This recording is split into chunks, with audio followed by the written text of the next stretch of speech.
Café Croissance, une chronique proposée par le service développement économique d'Alès Agglomération et le club d'entreprise Leader Alès, présenté par Jalil Benabdillah. Bonjour à tous et bienvenue dans ce 3e numéro de Café Croissance. Aujourd'hui, je n'ai pas un invité, mais plusieurs invités. Et pour cause, c'est la semaine du Festival du cinéma Itinérance, la 33e édition. J'ai pour l'occasion invité des chefs d'entreprise et le délégué général du festival pour parler interaction entre le monde économique et le monde culturel. Pour cela, je vous présente mes invités rapidement. Aziz Aïtamer, qui est directeur général de la société SDTech, Solide Divisé Technologie, entreprise innovante et membre du club Leader Alès. Myriam Gato-Alfaoui, directrice marketing de la société SDTech, qui va nous parler de l'intérêt pour elle des mécénats de l'entreprise. Yann Richer, secrétaire général de la société Univam, qui représente donc un autre mécène du festival Itinérance, peut-être d'autres mécénats. Et puis donc Antoine Leclerc, délégué général du festival Itinérance, qui fête cette année sa 33e édition. Je commence tout de suite dans le vif du sujet avec Aziz Aïtamer, directeur général de SDTech.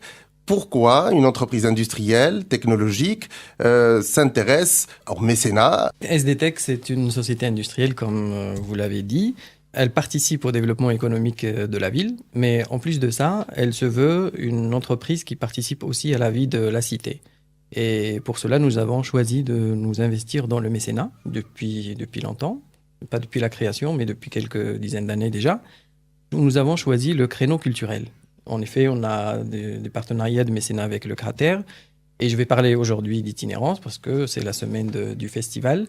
Donc, nous faisons partie des premiers membres du club des mécènes.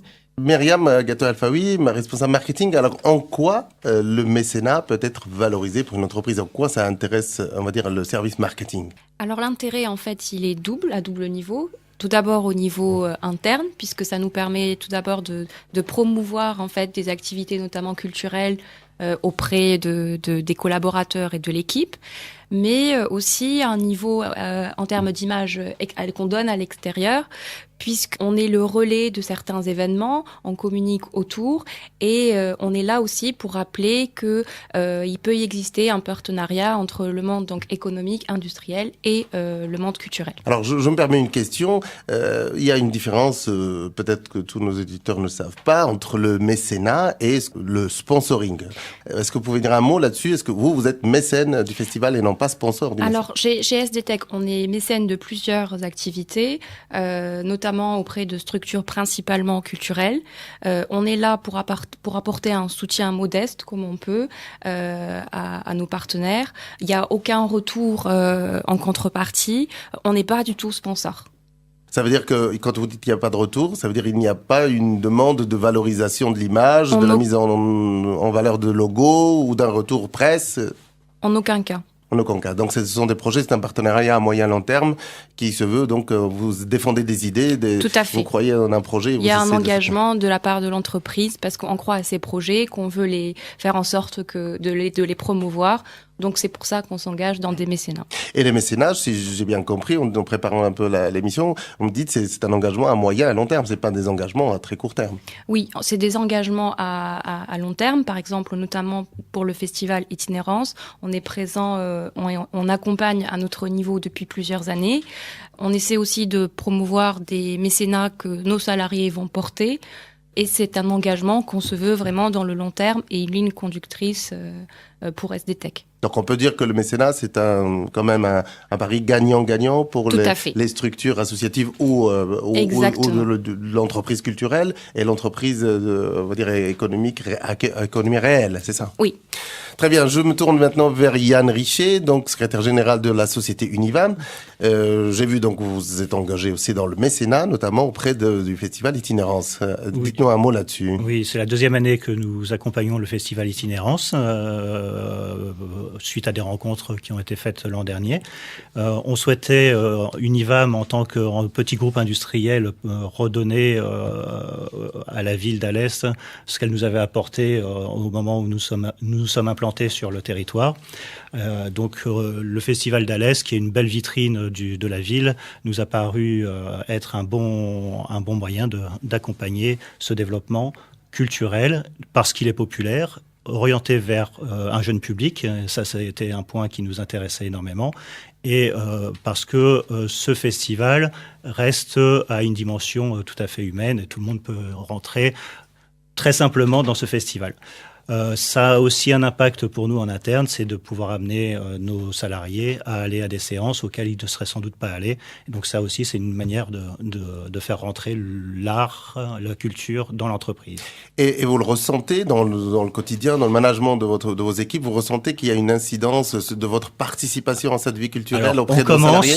Sur cette partie-là, on doit encore communiquer, on a encore pas mal de choses à faire dans ce domaine-là. C'est encore jeune, surtout qu'on est partenaire d'itinérance, mais aussi du CAC Volet, sur du mécénat aussi. Donc toujours pas de sponsoring, hein, on ne demande pas de contrepartie sur cette partie-là. On y va pour accompagner, là, dans un autre domaine, la formation des jeunes, ce qui permet de structurer le club et de le faire monter en niveau à terme. Donc on fait du mécénat culturel et du mécénat sportif. Voilà, et c'est des investissements entre guillemets long terme pour nous, pour l'image du territoire, pour l'image des entreprises. Je repose la question un peu autrement. Ce n'est pas purement altruiste. C'est vrai qu'il y a bien sûr de l'altruisme, mais il y a aussi un intérêt pour l'entreprise qui est mécène.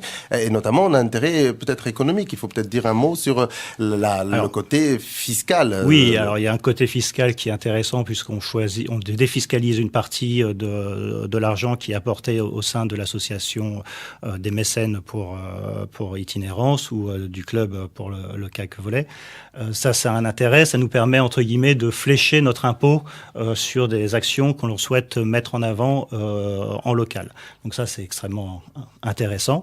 Et puis l'autre partie pour nous, c'est quand même de pouvoir avoir des événements sur place qui ont un rayonnement suffisant pour qu'on puisse faire venir de nouveaux collaborateurs sur le territoire. Et donc c'est la promotion indirecte, mais qui est extrêmement intéressant parce qu'on peut le valoriser.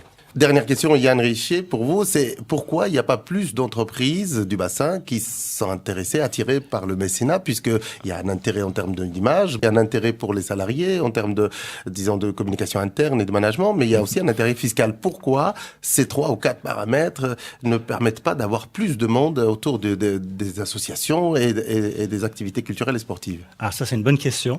Souvent, on associe le mécénat avec des grandes entreprises qui viennent à apporter de l'argent à des objets culturels un petit peu inaccessibles. Et aujourd'hui, avec les outils qui existent, tout le monde, toute entreprise, tout artisan peut faire du mécénat, déduire ça de son résultat tout court, puisque c'est des bénéfices, et avoir une action qui est positive dans sa commune. Antoine Leclerc, donc délégué général du festival Itinérance. Un mot sur l'intérêt pour un tel festival d'avoir autour de lui donc des mécènes et notamment des mécènes industriels, au fait des entreprises. L'intérêt est double, voire triple. Il y a la question d'un apport. C'est vrai que c'est un soutien qui nous aide, qui aide au développement d'une manifestation, à son déroulement. Donc il y a un soutien économique, bien sûr, qui est important. Mais l'intérêt pour nous dans notre esprit du club des mécènes, c'est que ça va au-delà. Il y a ce soutien économique, mais c'est aussi en fait l'idée de conjuguer des dynamiques.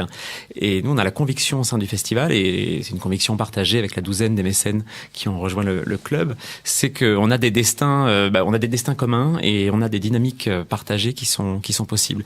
Et l'évocation de l'attractivité du territoire, on a la conviction que la culture est un marqueur fort pour ce territoire en particulier, Alès et en Cévennes, et que le festival y participe, et que ça contribue au rayonnement et à l'attractivité pour les entreprises, pour leurs salariés. Et donc ça, c'est quelque chose qu'on retient très fort. Et puis l'idée aussi, c'est que ces entreprises qui sont des mécènes sont aussi impliquées non non pas du tout, et ça n'a jamais été une demande d'ailleurs dans le choix des films, des œuvres, il n'y a pas du tout d'interventionnisme, mais par contre sont impliqués dans la découverte des œuvres, c'est-à-dire encouragent leurs équipes, leurs salariés, leurs clients, et puis certains des chefs d'entreprise sont aussi actifs et se découvrent pour certains une passion pour le cinéma dévorante. Et charge de revanche, le festival se déplace au sein de ces entreprises. Absolument, et il y a un exemple la semaine dernière pour nous qui était très intéressant, qui n'est pas reproductible avec chaque mécène, mais c'était assez étonnant. La grotte de la Cocalière a rejoint le club des mécènes cette année et on a pu faire une très belle projection par 60 mètres de profondeur. Magnifique. Qui a séduit un large public. Voilà, on a des collaborations naturelles aussi avec Soramps par exemple, et là entre le livre et le cinéma on voit ce qui est possible, mais même avec des entreprises comme SDTech par exemple, dont nous ne connaissions rien, à part qu'on parle de poudre très fine et de savoir qu'il y a de la haute technologie en jeu, on n'a pas nécessairement connaissance exacte du produit. En revanche, ce qu'on voit, c'est qu'il y a une dynamique et que cette dynamique, elle nous plaît. Vous êtes une association, vous avez un festival reconnu et connu, quand même vous œuvrez dans le domaine de la culture. Est-ce que le lien avec le monde du capital, de l'argent, etc., ne vous joue pas des tours en termes de communication, d'image auprès de votre public? Pas du tout, et d'ailleurs on n'a jamais eu aucun retour dans ce sens de la part du public, y compris le plus mobilisé, engagé parfois, etc. D'abord parce qu'ils comprennent que la question des ressources économiques sont indispensables pour continuer à pérenniser des actions et des propositions artistiques, et ensuite parce je crois qu'ils sont conscients du caractère désintéressé, ou plutôt intéressé dans le bon sens, dans celui des valeurs, de la part des entreprises qui nous accompagnent. Donc nous, on n'a pas du tout de retour négatif. Et par ailleurs, un rendez-vous culturel, c'est aussi une entreprise culturelle, certes, associative, mais certaines des problématiques qui sont les nôtres sont pas nécessairement si différentes d'une problématique de PME en termes d'emploi et autres. Donc en fait, il suffit de se rencontrer pour se rendre compte que il n'y a pas de gouffre qui nous sépare, mais au contraire, encore une fois, une communauté de destin sur ce territoire. Aziz Aïtamer, donc directeur général de SDTech, juste un mot sur le club Leader à l'Est qui a décidé d'engager un vrai partenariat à long terme avec le festival Itinérance. Juste un mot rapidement. Voilà, c'est juste pour dire que nous allons donner cette année le prix du public.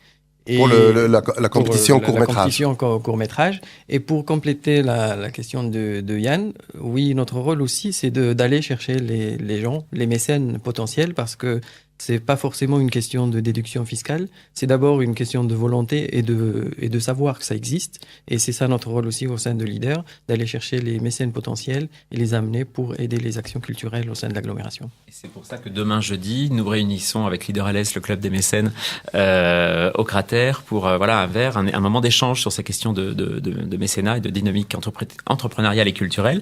Et puis aussi pour partager un film ensemble, une très belle avant-première de Cerise de Jérôme Enrico en présence du réalisateur et de comédien du film. Très bien, longue vie au Festival Cinéma d'Alès. Merci d'avoir répondu à notre invitation.